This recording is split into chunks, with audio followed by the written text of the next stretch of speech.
المدارس يعني بشكل دول المدارس الفترتين اللي هي المدارس الفترتين. احنا عندنا على مستوى الجمهوريه المدارس تعمل فترتين 17% من اجمالي المدارس على مستوى الجمهوريه. بالحاله دي هتشتغل كام؟ هتتضاعف النسبه مثلا اللي هتشتغل الفترتين؟ هتصل الى يمكن ثلث المدارس بتشتغل فترتين. الجزء الاخر وهي المدارس اللي كانت بتعمل اصلا فترتين وفيها كثافات عاليه. هنا في هذه الحاله المخرج انه يكون العمل 3 ايام و3 ايام، تقسيم المدرسه الى 3 ايام، يبقى فترتين في 3 ايام وفترتين في 3 ايام اخرى بالظبط، بحيث ان احنا ايضا يتم تقليل الكثافات بهذه الطريقه. طيب ما ذكرته الان بيعني ان الجهد التدريسي اذا صحت التسميه تقريبا بيصل الى يقترب من الضعف الجهد المطلوب نتيجه تقسيم الطلاب الى فترتين او الى يومين مختلفين. سؤال هو هل لدينا من الكثافه العدديه الخاصه بالمدرسين ما يكفي لان يقوم بهذا الدور؟ هو ده كان احد العوامل اللي اختلف فيها الموضوعات من اداره تعليميه لاداره تعليميه اخرى او من محافظه لمحافظه، اللي هو توفر الهيئه التدريسيه. ولذلك كان مطلوب انه هذه الخطه تنبع من المدرسه، ان كل مدرسه تضع فعلا مساحه الحركه اللي موجوده فيها طبقا لظروف المدرسه، الكثافات اللي فيها، وتوفر المعلمين، بحيث انه البديل اللي هو موجود اما انه العمل فترتين او العمل 3 ايام بيبنى على توفر الهيئة التدريسية. محافظة القاهرة مثلا من المحافظات اللي فيها عدد أكبر من المعلمين زائد عن الحد، وبالتالي هنا استخدام اليوم الممتد أو الفترتين ما كانش فيه أي مشكلة خالص الحقيقة في مدارس القاهرة. ولكن بقية المدارس الأخرى هيتم العلاج إزاي؟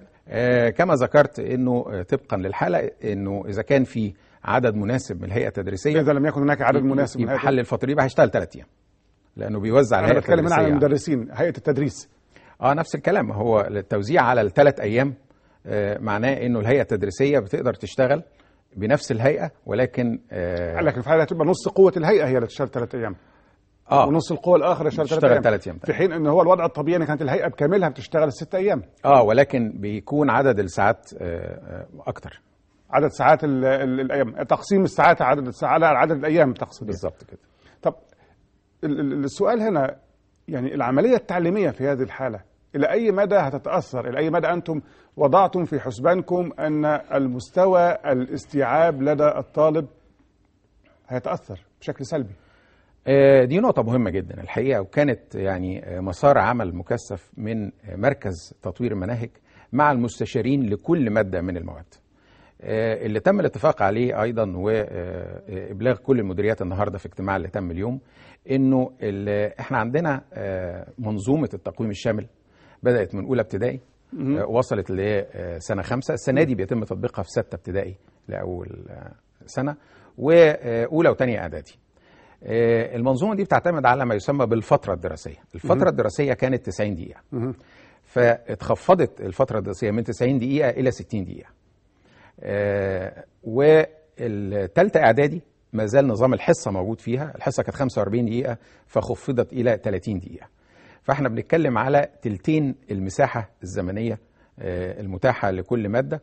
طبعا هنا الحقيقة مستشاري المواد مع مركز تطوير المناهج ابتدى في كل درس من الدروس يتحدد فيه المحتوى اللي كان بيتقدم في الفصل، جزء منه بيتقدم في الفصل والجزء الآخر بيكون في شكل تكليفات الطالب بيقوم بيها أثناء وجوده في المنزل، لأنه واجب يعني واجب بالظبط، لأنه هذا الواجب يعني هيكون فترة وجوده في البيت هتكون أكبر، وبالتالي بيقدر إنه في بعض الأجزاء أو التمارين بيتم حلها والتعامل معها في الحصة، والآخر بيترك للموجود. يعني اليوم الدراسي هيكون أقصر في الحالة دي لكل المدارس؟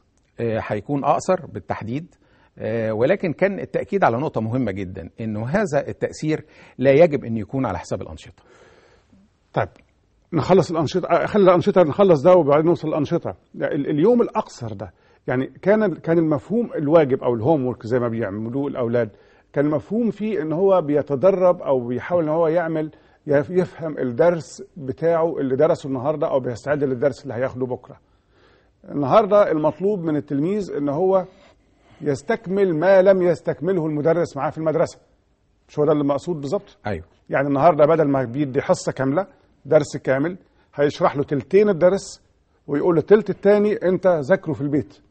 مظبوط كده؟ مظبوط، لانه مساحه تواجد التلميذ في البيت هتكون اكتر. مفهوم. لكن السؤال هو هل بتعتقد او الى اي مدى بتعتقدوا ان الحاله دي هتؤثر بشكل سلبي اكيد في مستوى التلميذ؟ هو هنا الحقيقه في جزء في المدرسه وفي جزء هنتكلم عليه اللي هو دور المواد الداعمه اللي هتقدم من خلال القنوات التعليميه ومن خلال الكمبيوتر. طب هل بتعتقد ان الجزء الخاص بالقنوات التعليميه او الكمبيوتر كافي لكي يعوض غياب التلميذ عن المدرسه في ان هو يكون يستوعب في داخل المدرسه او داخل الحصه نفسها؟ في حاله المتابعه الحقيقه هيكون كافي بشكل جيد اعتماد عليه، لان احنا هنا بنتكلم على نموذج بيعتمد على تعليم وتعلم، انه في تعليم موجود، فالمنهج اللي بيقدم هو نفس المنهج. المدى او اللي بنسميه مصفوفه المدى والتتابع لازم تستمر، لانه ده منهج هيتابع الاعوام القادمه. واحنا في هذه الظروف الاستثنائيه لازم يتم اتخاذ بعض الاجراءات واعتماد على جزء في المدرسه وجزء على عمل الطالب في البيت. طب انا هاخد سؤال من التقرير الاول في الواقع اللي زعناه في بدايه الحلقه للسيده التي تحدثت في اخر التقرير، وكان سؤالها البديهي جدا ايضا. انا ابني لما يروح 3 ايام المدرسه عشان يتعلم وياخد 3 ايام تاني اجازه، اللي اتعلمه في 3 ايام هينساه في 3 ايام. السؤال هو برضه ازاي كيف يمكن ضبط فكره الاستيعاب عند الطالب اللي ما تسقطش منه الامور في ظل هذه الحاله من عدم النظام، خلينا نسميه.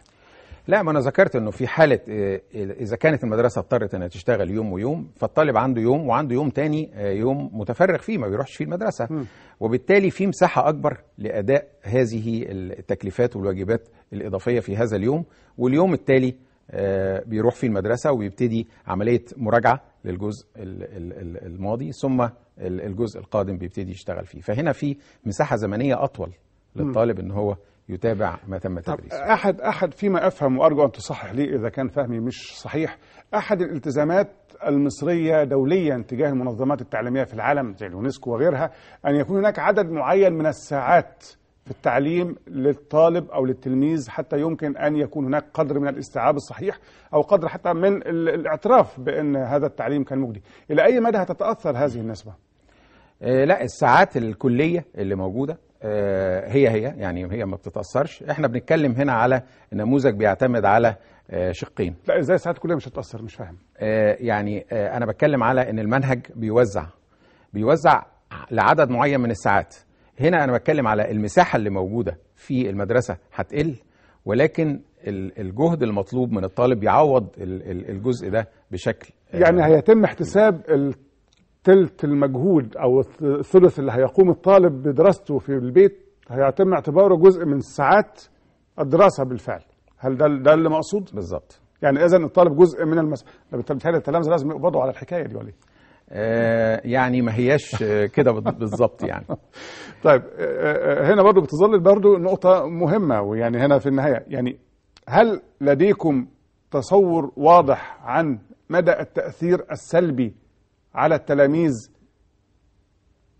نتيجة تقليل عدد الساعات اللي هيتواجد فيها في المدرسة؟ لا، احنا بنتكلم هنا على قضية فيها ظروف غير عادية احنا كلنا بنواجهها. فالحقيقة الحلول اللي ممكنة اللي درست كلها لتقليل الكثافات، لان ده كان جزء اساسي. احنا بنضع كما ذكرنا الصحة في المقام الاول. فطالما انه النواحي الصحية